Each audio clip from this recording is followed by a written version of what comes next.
Hey everyone, welcome to week 9 of EDC 515. Week 9 has a lot to do with assessments, and it's a really good chapter called Assessment and Review. And even though there's so many good strategies about formative, summative assessment, diverse assessment for diverse groups of able students, I'm going to provide a longer overview of what to think about when assessing active bilingual learners of English, especially able students who are duly identified with a disability or able students who educators think might have a disability. So there's unfortunately a lot of disproportionality of able students in special education, and disproportionality, like many of you know, means that both they're underrepresented in some areas and overrepresented in other areas. And so after I kind of go over our to-do list here, I'm going to take time to do about a 10-minute video about assessment, specifically assessment for able students with a disability. So as soon as I get done crunching this video and getting it on YouTube and everything, I'll drop it right here, week 9 overview video. So we have the one reading, chapter 9, review and assessment, and things to think about are assessment should measure both content and language objectives. We should review content and language objectives before we assess our students. Assessments should be frequent, and they should be a blend of informal and formal. They should be formative, so in the moment to gauge how our students are doing, and summative to assess how they do at the end of a lesson or a unit or however. Assessment should reflect classroom instructional practices, so we shouldn't be assessing something we're not having them do in class. Assessment should guide instruction, so it should be informative as well. We get feedback from an assessment. We should step back and think, okay, do I need to reteach that or however? And teachers should provide frequent and meaningful feedback on assessments. So we should clearly communicate how students are doing through what we learn from our assessment. So there's also a video here that goes along with the book, and this is specifically a video about the role of assessment in the SIOP model.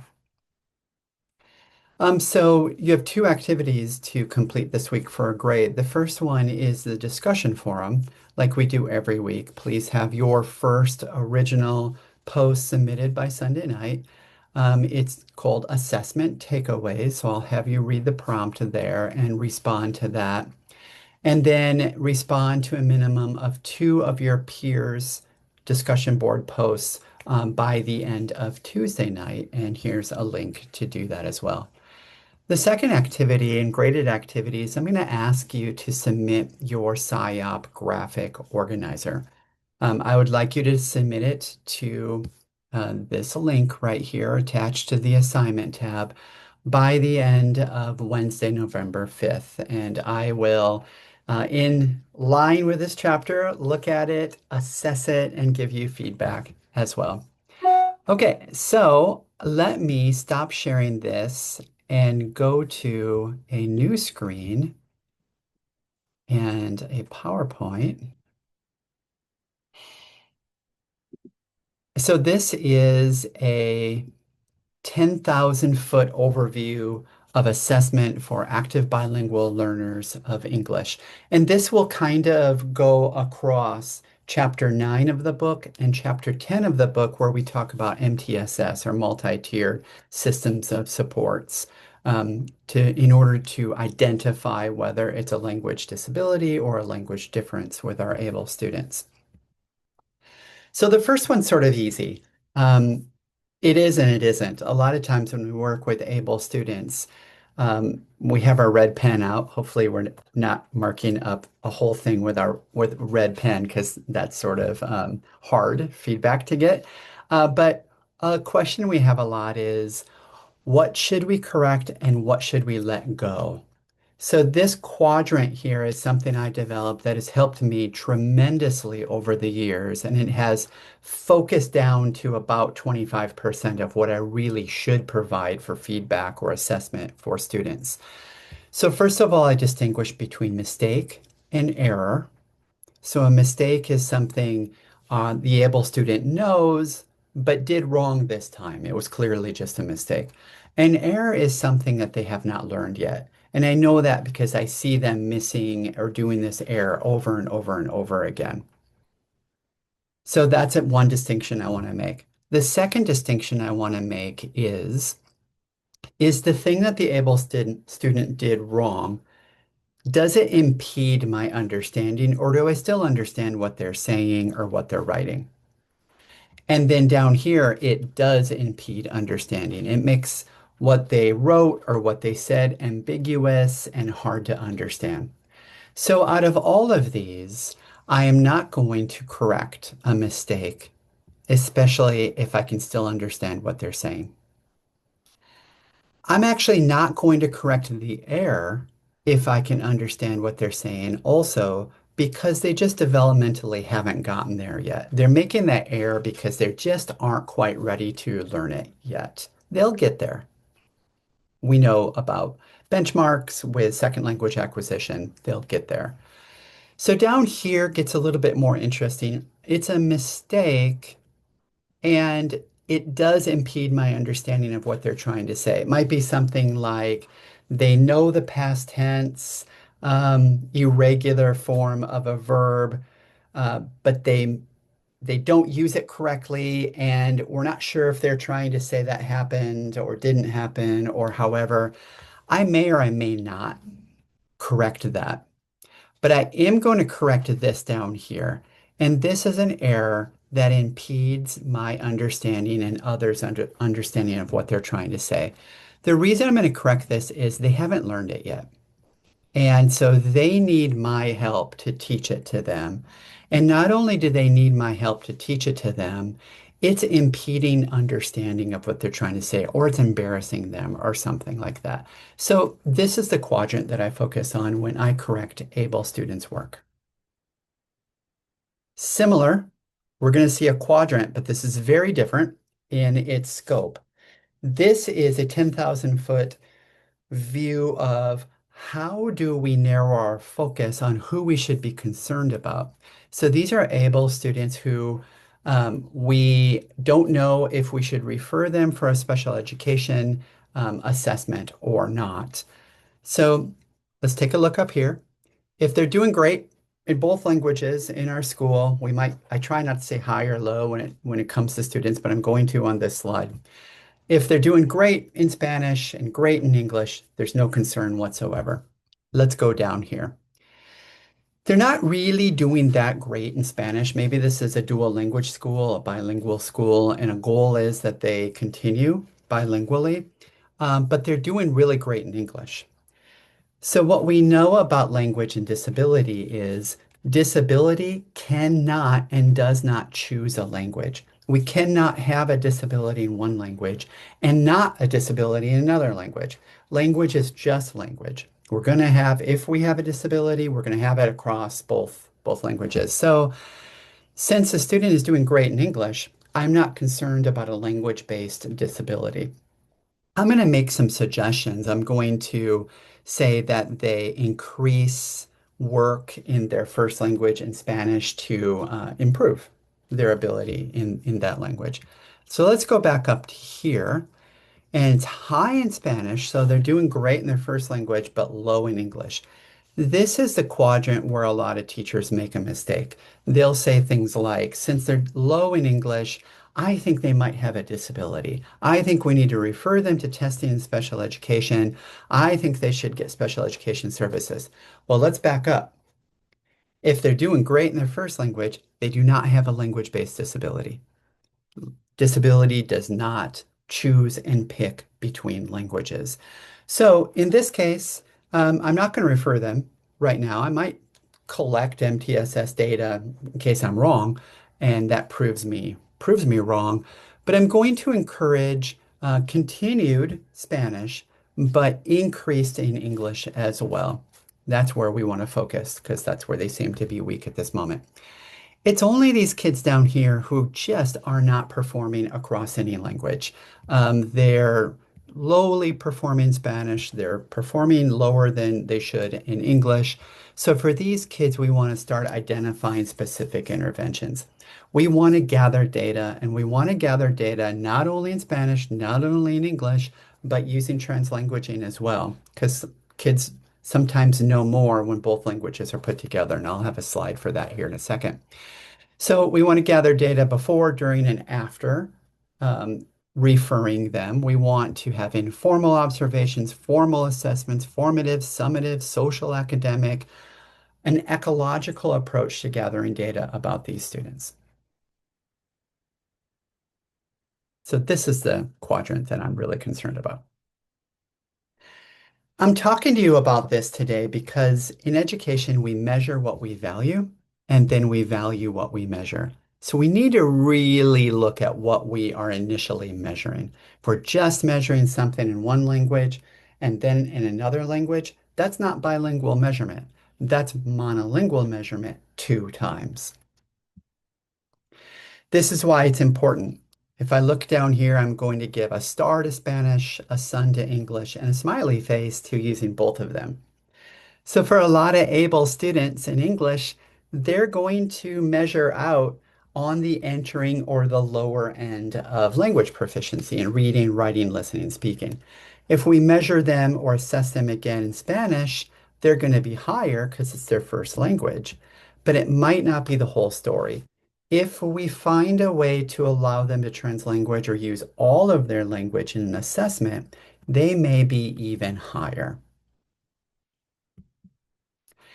So the linguistic capacities of emergent bilingual learners are never integrated. I mean, sorry, they're always integrated. It's one language system, and we can never fully understand what a student completely knows or is able to do by only examining one language or one language at a time.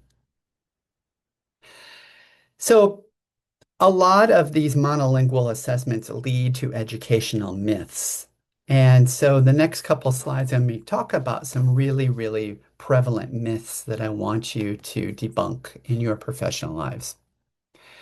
So a lot of this comes from the state of Texas because that's where I used to work, but it's very relevant to Rhode Island as well. A common misperception or a myth is that bilingual education and special education can't exist at the same time, and you have to choose one or the other. Or this idea that if a kid starts getting served in special education, we take them out of bilingual education. That is not true. If the student qualifies for support from both, they have the civil right, the legal right, and the human right to receive both of them. So these might be called different things in Rhode Island. The ARD committee sometimes is called the IEP committee, and LPAC is the Language Proficiency Assessment Committee. Um, I know we have things like LPACs in Rhode Island. A lot of times people think that a language committee or a special education committee, one has more power than the other. They do not. They should be working together as a multidisciplinary team to make the best decision for students. This is a huge, huge misconception and a myth, and it goes something like his special education services are in English, so he might as well be in an ESL program instead of a bilingual program. A bilingual student receives instruction in both languages. Language of special education services should not limit his access to the bilingual program. Basically, if you take out of a you take a kid out of a bilingual program and you put them in an ESL program, the first accommodation and modification and differentiation of instruction you're going to have to make for the kid now in ESL is first language support, the very thing they were getting in bilingual education. So absolutely the best placement for them is to remain in bilingual education.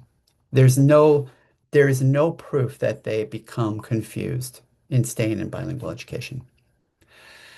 So these lead to inequitable issues. And able students with disabilities are being removed from bilingual programs such as the dual language classrooms in order to focus on the development of English. This does not make sense. From as a human, I understand why people do this. Mostly monolingual people make these decisions because they're not used to growing up bilingual. But the absolute best placement for these students is to be maintained in a bilingual program, not only for the development of bilingualism, but for the development of English as well. And, so what? If you want to say the overall goal is English acquisition, then leave them in bilingual education because that still is the best placement for them. Four more myths that I hear a lot about. One, it goes something like more exposure to more than one language will overwhelm and confuse children with disabilities. This has been disproven over and over and over again. This idea of code switching or translanguaging is evidence of confusion. It is not. Um, Almost 100% of students who code switch or translanguage also follow language-based syntax across more than one language, so they're not showing confusion. Existing learning and language deficits will be worsened by exposure to more than one language. This is fundamentally false. In fact, if you take them out of bilingual education, you're limiting access to their whole linguistic repertoire, and you're actually weakening their ability to learn. It's kind of like an engine. If we have a four-cylinder engine, we want all four cylinders to work. The bilingual brain has four cylinders. If you take a student out of bilingual education and just have them in English, they're just going to be using one or two of their cylinders and not all four of them. Finally, able students should stop using their first language at home in order to learn English. This is categorically false and detrimental to students. And here's the research that debunks all of these myths. So why do these myths continue? In large part, they continue because a monolingual paradigm, a way of educating and making decisions about students based on monolingualism and not bilingualism, still is persistent in our society. So here's a visual that sort of understands why this happens. If we think about these different color speech bubbles as a different named languages like Spanish, English, Somali, let's go maybe Portuguese, something like that. When an individual is speaking, a bilingual individual is speaking, they say something like Subawanaksan de Haimanta, Afianhe Manta. Bueno, acabo de hablar in Somali and now I'm going to speak in English. You heard me use Somali, Spanish, and English. And from an external perspective outside of my brain, it sounded like three different languages. Inside my brain, they're all just part of my linguistic system, my linguistic repertoire. So it's people hearing it and making it sound like they're more than one language um, that's driving these ideas of confusion and separating languages and removing students and all of that. So if we go back to this and just understand that all the languages that we speak are part of one linguistic repertoire and they're just linguistic features that we add because of life experiences, we can revisit these four myths and replace all the bolded phrases with additional linguistic features because that's what we have in our brain are just additional linguistic features. So if we say, exposure to or learning additional linguistic features will overwhelm and confuse kids. That sounds ridiculous. That would mean just stop listening to language altogether. Additional linguistic features are evidence of confusion. Well, that's crazy. Existing learning and language deficits will be worsened by exposure to additional linguistic features. Well, that's crazy. What would that mean? We just stop talking to kids? And then able students should stop using additional linguistic features at home and learn in order to learn English. Renders these myths just crazy. And so I think a lot of these myths have to do with how we perceive bilingualism from a monolingual external outsider perspective and not from an internal perspective. However, these deficits still exist and they still other kids. So the question that I want to leave you with today is how can we address the pathologizing of students of color based on a monocultural, monolingual paradigm that leads to disproportionate disciplinary actions, disproportionate services, and disproportionate expectations. So visually, we need to work here. We need to change how we feel about bilingualism, our ideologies about it, because that will impact instruction, which will impact assessment, placement, and ultimately disproportionality. So we've started to do this already. We use the ABLE term or multilingual learners in this class. And because of that, we are addressing language as a problem. Old terms were limited English proficient or ESL or language minority person or English language learner, code switching, Spanglish. But we're not using those terms anymore. We're using emergent bilingual or multilingual or active bilingual learner of English and translanguaging. And because we're doing that, we're going to start addressing those language ideologies to get educators and students themselves and their parents to think differently about what bilingualism is. Bilingualism is not two monolingual people in one. It's just one person who has a lot of linguistic features from lived experiences. So I will end here again with we measure what we value and we value what we measure. So let's start here measuring something different or start here addressing language ideologies, valuing bilingualism because then we'll measure kids differently and then we'll value what we will have measured and we'll think differently about kids. So I know that got to be really long, but like I said, this kind of takes us from chapter 9 to chapter 10. If you get a chance to watch half of this video in week 9 and the other half in week 10, wonderful. But without seeing each other face to face and having these conversations, I wanted to take a little bit more time to talk through these ideas. So I'm going to stop it there, and I hope you all have a great week.